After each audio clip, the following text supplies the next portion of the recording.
In the heart of the 17th century, London was a city of shadows and secrets. A labyrinth of cobblestone streets where ambition and desperation walked hand in hand, and at its very center stood a fortress of stone and legend, the Tower of London. For centuries, it was a palace, a prison, and a symbol of royal authority.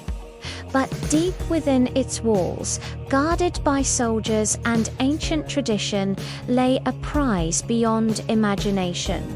The crown jewels of England, a dazzling collection of gold, diamonds, and sapphires. They were the very embodiment of the monarchy's power. To steal them was not just a crime, it was an act of treason, a direct assault on the king himself. And yet, one man dared to try. His name was Thomas Blood. Who was this audacious man? He was no common thief. Thomas Blood was an Irish-born adventurer, a soldier of fortune, a spy, and a master of disguise.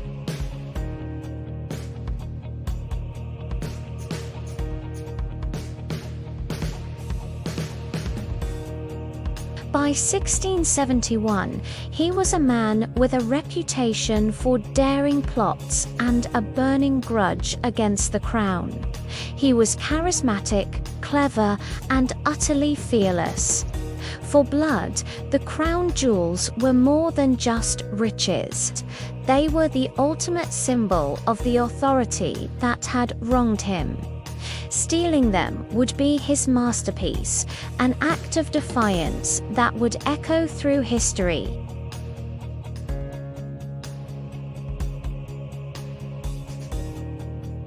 Blood adopted the persona of a friendly country parson, complete with a simple black cassock and a clerical collar, accompanied by a female companion posing as his wife. He began making regular visits to the tower.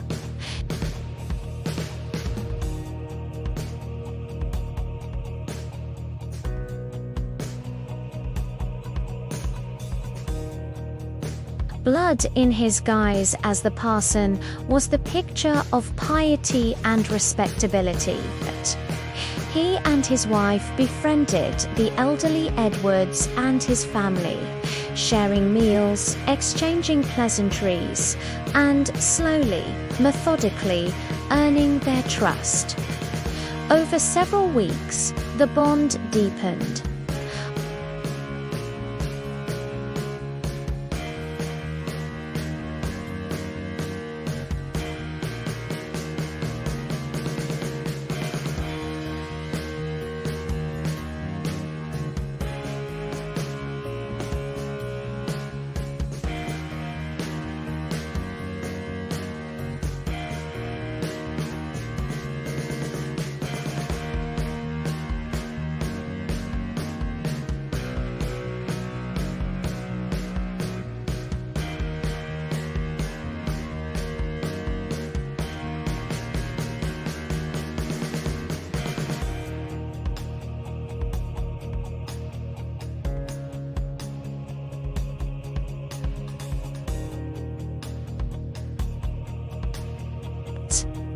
As Talbot Edwards welcomed them in, anticipating a pleasant family meeting, the trap was sprung.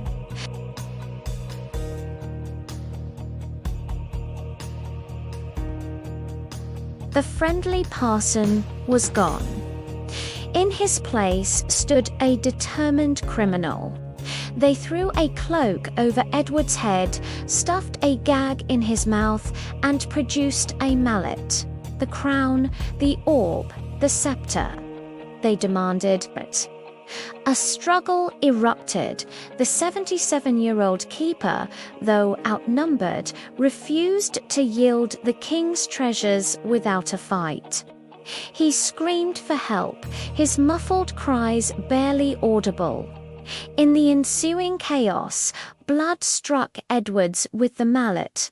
wounding him. Believing him to be silenced, the gang turned their attention to the prize. The iron grille protecting the jewels was forced open. There they were, gleaming in the dim light: St. Edward's crown, the sovereign's orb, and the scepter with the cross. They were magnificent, heavy, and impossibly awkward to carry. Time was running out.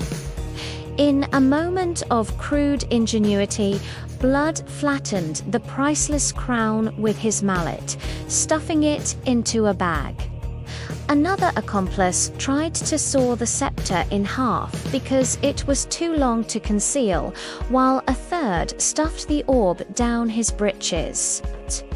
But their frantic efforts were interrupted by a stroke of pure chance. Talbot Edward's son, who had been serving in the army abroad, had unexpectedly returned to England.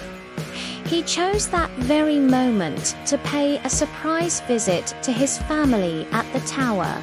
As he approached the Martin Tower, he heard his father's faint cries for help. Suspicion turned to alarm. He ran to get the guard.